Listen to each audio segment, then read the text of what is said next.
तो सबसे पहले तो आप सभी को मेरा प्यार भरा राधे राधे। स्वागत है आपका अपने चैनल पे जिसका नाम है HP village life Tulsi Devi. तो आज मैं ब्लॉगिंग का वीडियो नहीं, आपसे एक न्यूज़ शेयर करने वाली हूँ। एक बात आपसे शेयर करने वाली हूँ जो है मेरे हिमाचल डिस्ट्रिक्ट बिलासपुर की। ठीक है, तो मैंने ब्लॉगिंग शूट किया है, उसको एडिट नहीं किया था।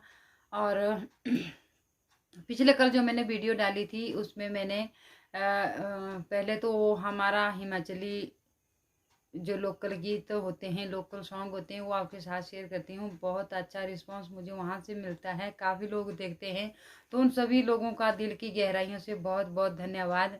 ठीक है, जो अपने इतने बिजी शेड्यूल में से हमें 8-10 मिनट का टाइम देते हैं, हमारी वीडियो देखते हैं, और जो भी हम टूटे फूटे से शब्द आपके साथ शेयर करते हैं, तो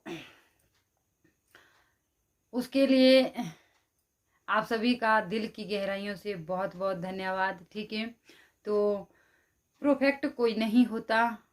ठीक है, कमियां होती हैं, तो उन कमियों को इग्नोर करके आप हमें सपोर्ट करते हैं।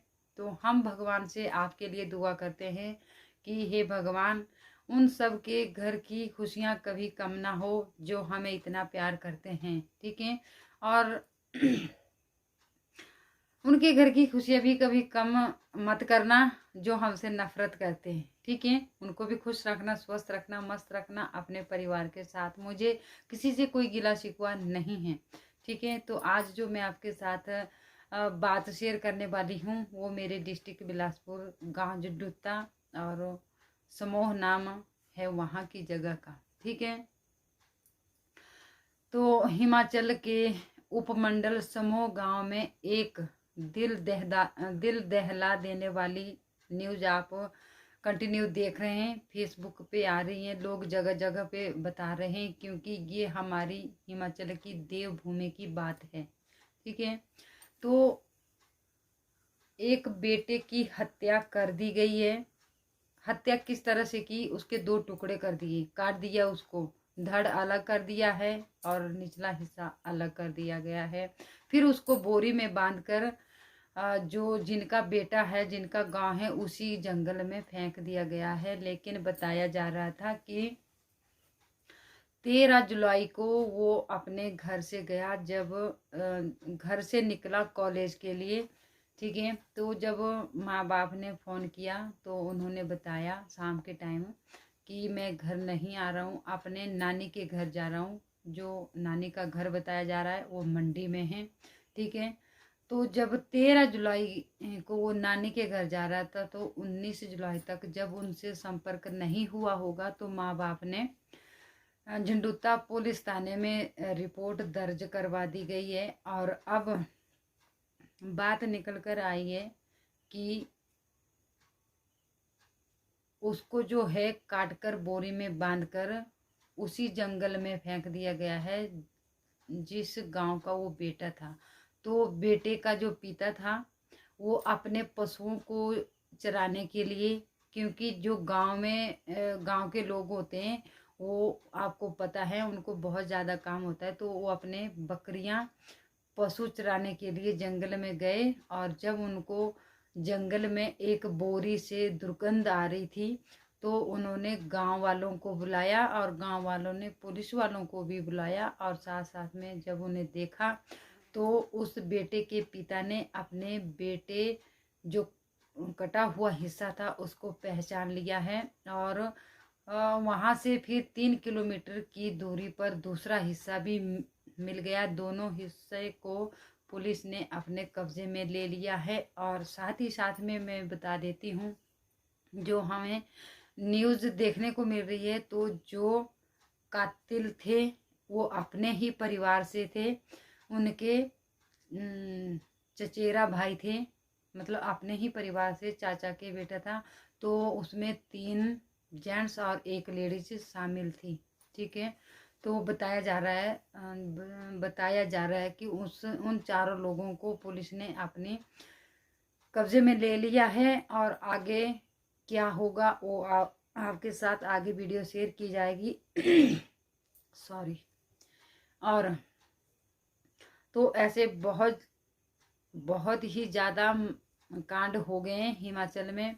तो पिछले जनवरी महीने में यहाँ हमारे गांव के, बिल्कुल गांव में नहीं, हमारी घासनियों में चील के पेड़ से एक शव लटकाया गया था, जो कि बेटा ही था, लेकिन उसकी शादी हो गई थी कि नहीं हुई थी। वो भी हमारे साथ के गांव में है, 4-5-6 किलोमीटर की दूरी पे। ठीक है, तो उसका शव यहाँ पर लटका दिया गया था। जनवरी महीने की ये बात है। और उसी गांव का एक बेटे को 2-3 साल पहले गाड़ी में पूरी तरह से पीट पीट कर बहुत बुरा हाल कर दिया है। और हत्यारों ने तो अपनी तरफ से उसको मार दिया था और जंगल में फेंक दिया था।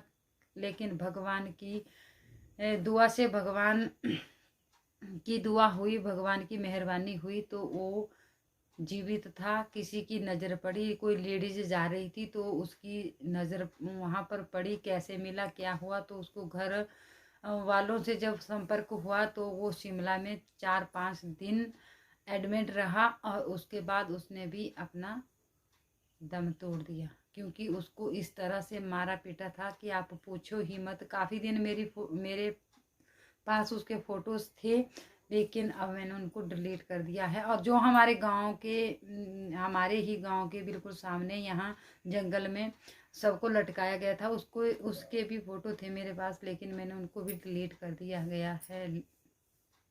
ठीक है, तो अरे ऐसा क्या बिगाड़ दिया है इन लोगों ने? इतना तो नहीं बिगाड़ा होगा कि आप इनके प्राण ही ले लो। ठीक है, इनको जान से मार दो, इनके टुकड़े टुकड़े कर दो। अरे इस तरह से तो कोई भेड़ बकरी को भी नहीं काटता है जिस तरह से आप इंसान को काट रहे हैं। ठीक है, और तो चलो वीडियो लंबी ना हो जाए, तो ये जो मामला था ये अपने ही परिवार के लोग थे जिन्होंने ये मारकाट की है। उस बच्चे को मारा गया है। ठीक है, तो पिता को 2 हिस्सों में मिला कटा अपने बेटे का शव, तो उस पिता पर क्या बीती होगी, उस परिवार पर क्या बीत रही होगी, ये भगवान ही जाने। तो हम तो यही प्रार्थना करते हैं कि ये भगवान उनकी आत्मा को शांति दे और परिवार को इस दुख सहन करने की शक्ति दे। ठीक है, और जो ये मारकाट का काम कर रहे हैं, अरे भाई क्यों मार रहे हो, क्यों काट रहे हो? अरे ऐसा भी क्या बिगाड़ दिया है उन लोगों ने? ठीक है, तो चलो अब क्या बोल सकते हैं। मैं तो यही चाहती हूँ, भगवान से प्रार्थना करती हूँ कि भगवान जी उस दिव्यांग आत्मा को शांति दे और परिजनों को दुख सहन करने की क्षमता दे। और जो ऐसा काम कर रहे हैं, तो हम प्रशासन से हाथ जोड़कर प्रार्थना करते हैं कि कानून को सख्त से सख्त कर दिया जाए और जो इस तरह का काम कर रहे हैं उन्हें फांसी की सज़ा दे दी जाए। जब 1-2 फांसी पर लटकेगा ना, तो ये मारकाट अपने आप ही बंद हो जाएगी। ठीक है, तो चलो इस वीडियो को यहीं पर क्लोज करते हैं और भगवान से प्रार्थना करते हैं कि दिव्यांग आत्मा को शांति दे। जय श्री राधे, जय श्री कृष्ण।